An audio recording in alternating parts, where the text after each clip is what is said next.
Quickly ہمارے پاس time تھوڑا سا شارٹ ہے، انشاءاللہ ہم باقی 3 کوالٹیز کی طرف آتے ہیں۔ پہلی تھی قولوا قولا سدیدا، کھری بات، سچی بات اور سمپل بات۔ دوسری بات تھی say only that is good، صرف اچھے الفاظ ادا کرو۔ تیسری بات یہ ہے انبیاء کی کوالٹی جو اللہ نے ہمیں بتائی ہے کامیاب ہونے کے لیے۔ زندگی میں کامیاب ہونا ہے تو صرف شکایت کس سے کرو؟ اللہ سے، complaining only to اللہ۔ کیوں؟ حضرت یعقوب علیہ السلام کے بارے میں کیا کہتے ہیں اللہ؟ He said، اس نے کہا I only complain of my grief and sorrow to Allah، میں اپنا گریف، اپنا غم صرف کس سے شیئر کرتا ہوں؟ اللہ سے۔ ڈنڈورا نہیں پیٹا انہوں نے باہر جا کے، رشتہ داروں کے پاس بیٹھ کے جو ہے اپنا غم نہیں سنایا جا کے۔ لوگوں کو غم سنانے سے ہوتا کیا ہے؟ مجھے صرف یہ سمجھ نہیں آتی کہ لوگ کو ہم غم سنائیں گے، ان میں سے کوئی چسکے لے گا ہمارا غم سن کے، مزے لے گا، اور کچھ جو ہے وہ مدد کرنے کی کوشش کریں گے لیکن ان کے بس میں وہ کام ہی نہیں ہوگا۔ ہاں، اس کا یہ مطلب نہیں کہ بالکل ہی نہیں بتانا چاہیے، جو اچھے لوگ ہیں، جو سنسیئر ہیں ہمارے ساتھ، ان سے شیئر کرنا چاہیے، لیکن سکسیسفل لوگ جو ہیں وہ کوشش کرتے ہیں کہ اپنے سارے غم اللہ سے شیئر کریں، کیونکہ انہیں پتہ ہے کہ میرا غم یا میری مشکل کون ہٹا سکتا ہے؟ صرف اللہ ہی ہٹا سکتے ہیں، انہی کے ہاتھ میں۔ دل کون بدلتے ہیں؟ اللہ۔ ہم لوگوں کے پاس جاتے ہیں، جی اس کا دل بدل دو، یہ کر دو، وہ کر دو، دل بدلنے والے تو اللہ۔ اللہ کے ہاتھ میں چابیاں ساری، کسی کا دل پھیرنا اللہ کہتے ہیں، نبی صلی اللہ علیہ وسلم نے کہا کہ اللہ کے دل جو ہے اللہ کی انگلیوں کے بیچ میں، انسان کا جو دل ہے اللہ تعالیٰ اسے پھیر دیا کرتے ہیں، تو اللہ سے کہنا چاہیے نا دل پھیرنے کا۔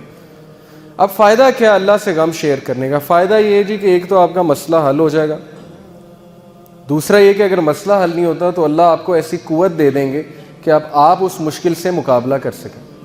انسانوں سے غم شیئر کرنے کے نقصانات کیا ہیں؟ کل کو وہ آپ کو تانا دیں گے، یا کل کو آپ کو کہیں گے یہ دیکھو ہر وقت جو ہے غم لائے پھرتا ہے میرے پاس، جبکہ اللہ ایک ایسے بادشاہ ہیں۔ آپ بادشاہ کے پاس جائیں نا، کسی دنیاوی بادشاہ کے پاس، اور اسے کہیں جی میں نے آپ سے بات شیئر کرنی، کہے گا اچھا چلو کرو۔ اگلے دن جائیں گے وہ پھر سنے گا، تیسرے دن جائیں گے پھر سنے گا، چوتھے دن کہے گا یار تم ڈیلی آ جاتے ہو میرے پاس یہ بات لے کے، نکل جاؤ یہاں سے، روزانہ آ جاتے ہو۔ لیکن اللہ جو ہے وہ واحد بادشاہ ہیں اس کائنات کے، جو ناراض ہوتے ہیں اگر بندہ ان کے پاس نہ آئے۔ میں ہمیشہ مثال دیا کرتا ہوں، میں ٹیچر ہوں، اور نالائق اسٹوڈنٹ میرے پاس آئے تو مجھے زیادہ خوشی ہوتی ہے۔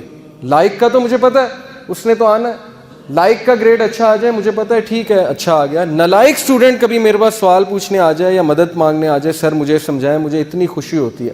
تو گناہ گار بندہ جب اللہ کے پاس جاتا ہے تو اللہ کو بہت خوشی ہوتی ہے، اور شیطان ہمیں کہتا ہے کہ نہیں تیرے گناہ بہت ہیں، تو نے یہ کیا ہے، تو نے وہ کیا ہے۔ نہیں، یہ بالکل شیطان کا دھوکہ ہے کہ ہمیں اس چیز سے دور کر دے۔ سورس آف پیس، السلام اللہ کا ایک نام ہے، ایک ایٹریبیوٹ ہے۔ السلام کا کیا مطلب ہے؟ گیور آف سیکورٹی، سیکورٹی دینے والا، تحفظ دینے والا۔ شیطان ہمیں تحفظ دینے والے سے دور کر دیتا ہے، اس کے بغیر کوئی تحفظ نہیں ہے اللہ کے بغیر۔ تو اللہ سے بات کرنا۔ موسیٰ علیہ السلام کی گفتگو آپ سنیے، قرآن میں سورہ طٰہٰ میں ہے کہ موسیٰ علیہ السلام سے اللہ نے پوچھا موسیٰ تمہارے ہاتھ میں کیا ہے؟ چھڑی تھی نا، عصا تھا ان کے ہاتھ میں۔ تو موسیٰ علیہ السلام نے کیا جواب دیا؟ بڑا ایکسائٹڈ ہو گئے موسیٰ علیہ السلام۔ آپ سوچیں کہ آپ سے جو ہے وہ بہت بڑی کوئی سیلیبریٹی یا پرائم منسٹر بات کرنے آ جائے، آپ کتنا خوش ہوں گے۔ اسی طرح موسیٰ بڑے خوش تھے کہ رب العالمین، کائنات کا رب جو ہر چیز کو کنٹرول کر رہا، مجھ سے بات کر رہا ہے۔ اللہ نے پوچھا موسیٰ، بڑے پیار سے پوچھا موسیٰ تمہارے ہاتھ میں کیا ہے؟ موسیٰ نے کہا اللہ میرے ہاتھ میں میرا عصا ہے، اس سے میں بکریاں چراتا ہوں، اس سے میں جھاڑیوں کو پیچھے کرتا ہوں، اس پہ میں ریسٹ کرتا ہوں، اور اس سے میں اور بھی بڑے کام کرتا ہوں۔ اب مفسرین کہتے ہیں کہ یہ بات بتانے کی کیا ضرورت ہے؟ اللہ سبحانہ تعالیٰ نے ہمیں بات بتائی کہ موسیٰ سے اللہ نے یہ پوچھا، انہوں نے کہا میں اس سے یہ بھی کرتا ہوں، یہ بھی کرتا ہوں، اور بھی بڑے کام کرتا ہوں۔ اب قرآن میں تاریخی وہ جملے ہیں جن کا بہت بہت میننگ فل جملے ہیں قرآن میں، جن کا کوئی مقصد ہے۔ اس کا مقصد کیا ہے؟ مفسرین میں سے کچھ مفسرین یہ کہتے ہیں کہ اس کا مقصد یہ اللہ یہ بتانا چاہتے ہیں انسان کو اس کنورسیشن کے تھرو کہ اللہ کے لیے انسان کی کوئی بھی بات غیر اہم نہیں، کوئی بھی بات۔ کیونکہ موسیٰ کس طرح کی باتیں بتا رہے ہیں، اللہ اس سے میں یہ کرتا ہوں، یہ کرتا ہوں، اور اس سے میں اور بھی بڑے کام کرتا ہوں، اور اللہ آگے سے مسکرا رہے ہوں گے کہ دیکھو میرا بندہ مجھے کس طرح سے بتا رہا ہے۔ تو اللہ کے لیے کوئی بات ہماری غیر اہم نہیں ہے، اور اللہ ہی انکنڈیشنل پازیٹیو ریگارڈ دیتے ہیں۔ انکنڈیشنل پازیٹیو ریگارڈ کیا ہوتا ہے کہ آپ ماہر نفسیات کے پاس جائیں، وہ آپ سے پیسے لیتا ہے اچھے خاصے، اور سنی جاتا ہے سنی جاتا ہے سنی جاتا ہے، آگے سے ٹوکتا نہیں ہے، اسے کہتے ہیں انکنڈیشنل پازیٹیو ریگارڈ۔ لیکن اس کے وہ پیسے لیتا ہے، آپ جب سارا اسے سنا دیتے ہیں آپ کہتے ہیں تو بڑا اچھا بندہ ہے, اس نے تو میری ساری سنی ہے, مجھے ٹوکا نہیں ہے. تو بھائی اللہ تو پیسے بھی نہیں لیتے, آپ اللہ کے سامنے کیوں نہیں باتیں کرتے؟ ایگزیکٹ وہی بات کہ اللہ میری زندگی میں یہ چل رہا ہے, میں تھک گیا ہوں, مجھے ہدایت دیں, میں نہیں جانا چاہتا اس طرف میرے رب, میں مشکلات میں ہوں, میرے اوپر بہت امتحان آ چکے ہیں, میں بس تھک چکا ہوں. آپ کیوں نہیں اس طرح بتاتے اللہ کو؟ بس یہی ایک فرق ہے, یہی ایک فرق ہے کامیاب لوگوں میں اور ناکام لوگوں میں, یہ ایک ہیبٹ ہے. تو اس کا فائدہ کیا ہے جی؟ اللہ سے غم شیئر کرنے کا, اللہ سے بات شیئر کرنے کا فائدہ کیا ہے؟ سورہ طلاق میں اللہ نے وعدہ کیا ہے, اللہ نے کہا کہ جو کوئی بھی میرا تقوی اختیار کرتا ہے, تقوی سے مراد ہے کہ مجھے پہچانتا ہے اور میرے پاس آتا ہے اور میرا کہنا مانتا ہے, اللہ اس کے لیے ایک ایسا راستہ نکال دیں گے ہر مشکل سے نکلنے کے لیے کہ وہ سوچ بھی نہیں سکتا.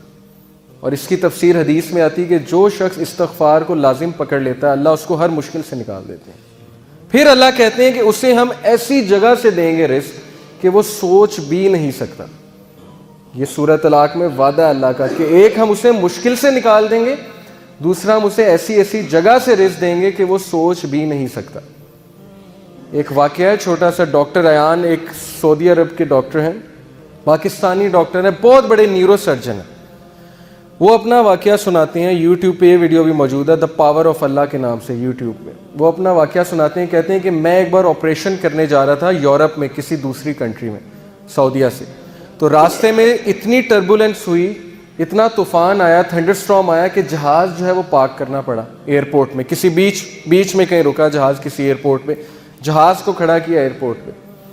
اب میں نے کہا جی کہ میں نے تو وہاں پہنچنا ہے آپریشن کرنے, آپ جو ہے جہاز کو چلائیں. انہوں نے کہا کہ جی ہم آپ کو پہنچانے کے لیے دوسروں کو تو خطرے میں نہیں ڈال سکتے نا, آپ ایسا کریں کہ آپ گاڑی پکڑیں, آپ نے جہاں جانا ہے نا وہ قریب ہی ہے, اتنا دور نہیں ہے, آپ گاڑی پکڑیں, ٹیکسی پکڑیں, اس پہ آپ چلے جائیں. انہوں نے کہا چلیں ٹھیک ہے. انہوں نے ڈرائیور کو پکڑا, ٹیکسی کو پکڑا, چلنا شروع ہو گیا. راستے میں طوفان مزید تیز ہو گیا اور وہ گاڑی ان کی ایک گھر کے سامنے جا کے رکی, مجبوراً انہیں روکنی پڑی طوفان میں وہ گاڑی. اب اس گھر کے سامنے جا کے رکی, انہوں نے نوک کیا تو ایک بڑھیا باہر نکلی, بہت بڑھاپے میں تھی, جھریاں پڑی ہوئی تھی اس کے چہرے پہ. انہوں نے کہا جی ہمیں اندر آنے دیں, بہت بارش ہے, بہت طوفان ہے, ہمیں ڈر ہے ہمارا ایکسیڈنٹ نہ ہو جائے, تو ہم ذرا ٹھہریں گے, کھانا شانا کھائیں گے, نماز پڑھیں گے, پھر نکل جائیں گے. اس نے کہا بالکل بسم اللہ آپ آئیے.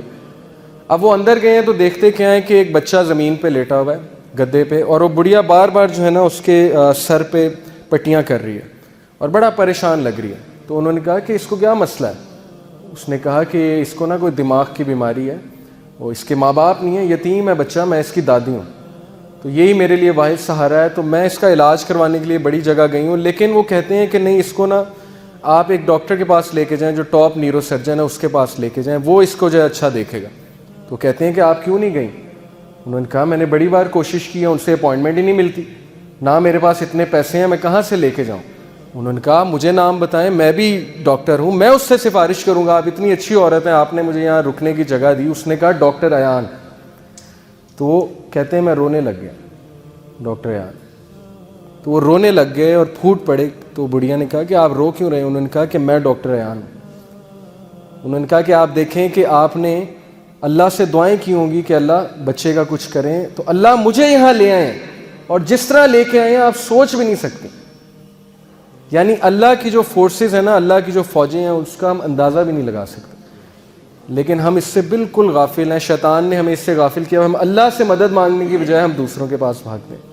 تو ایسے بڑے واقعات ہیں, آپ کو سلف کی زندگیوں سے ایسے بڑے واقعات مل جائیں گے جس میں ثابت ہوا کہ اللہ جب اپنی فوجوں کا استعمال کرتا ہے تو پھر اللہ ناممکن کو بھی ممکن بنا دیتا ہے. موسیٰ علیہ السلام, آپ سوچیں, دشمن کا بچہ, جو دشمن ہے, دشمن کا بچہ, فرعون سارے بچوں کو قتل کروا رہا ہے کہ کس لیے کہ کل کوئی کھڑا ہو کے میرے خلاف نہ نکل پڑے.